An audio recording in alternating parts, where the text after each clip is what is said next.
Sometimes it's very easy to find problems, find fault, and look at the world and think, things are bad. But one thing I've learned, that if you can appreciate things and turn your expectation into appreciation, it can change everything.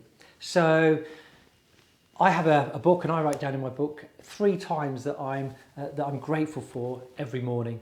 And they could be big things or they could be little things. So I could be grateful for the fact that I'm in a house. I could be grateful that I've got food on the table. But sometimes it's just appreciating the flowers and the trees outside, or the birds singing. That I've got ears and I can hear the birds singing. Excuse me. So appreciation can have a big change. So sometimes you might get your food and it might be cold, and you think, oh, the food's cold at a restaurant, and you want to complain. Or you can think, well, imagine if I was in Syria and in a camp and there was no food, I'd be really grateful for this food. It's funny, I remember a story once where someone was saying about flying on a plane, where now we're so used to having Wi-Fi on aeroplanes that you can imagine when someone gets onto the plane and there's no Wi-Fi, and they're complaining about the Wi-Fi. There's no Wi-Fi. What's happened to the Wi-Fi? They forget to appreciate the fact they're flying through the air at maybe 500 miles an hour, going from one country to another country, in relative comfort, with a screen to watch a movie and food brought to them. So you imagine the richest people in the world, 100 years ago or hundreds of years ago, maybe a Roman emperor, or the pharaoh, in the pyramids in Egypt. Even with all their wealth and all their power, they could never be in a car. They could never fly to another country. Even the Romans, to go from Rome or Italy to the UK, they would have to walk. Can you imagine walking that distance? And now we're driving, and we might be moaning how long it takes to drive that way.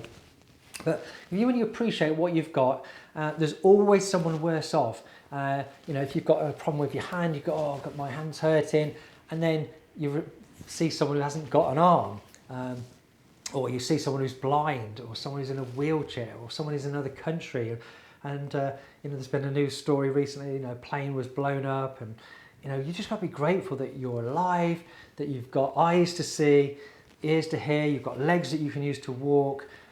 We've got a roof over our heads, we've got food on the table, we've got water, fresh water, literally on tap. We've got phones, computers, internet, we've got a job. So all the things that you might want to complain about, that you're not happy with your job, and you're not happy with the size of the house, or you're not happy with, I don't know, something, there's people would love to have what you have. So I know it's not the answer, but when you can start appreciating what you've got, the big things and the small things, it just changes everything. When you can really, really appreciate it. That might take a while, and it's a bit of a skill, because I know that you can find the bad in everything if you look, and but you can also find the good in everything. And some people are looking for the good, and some people are looking for the bad. And my advice, if you look hard enough, you'll find the good in everything. Even in the worst situations, you might have a car crash, and you might think, oh no, I've had a car crash.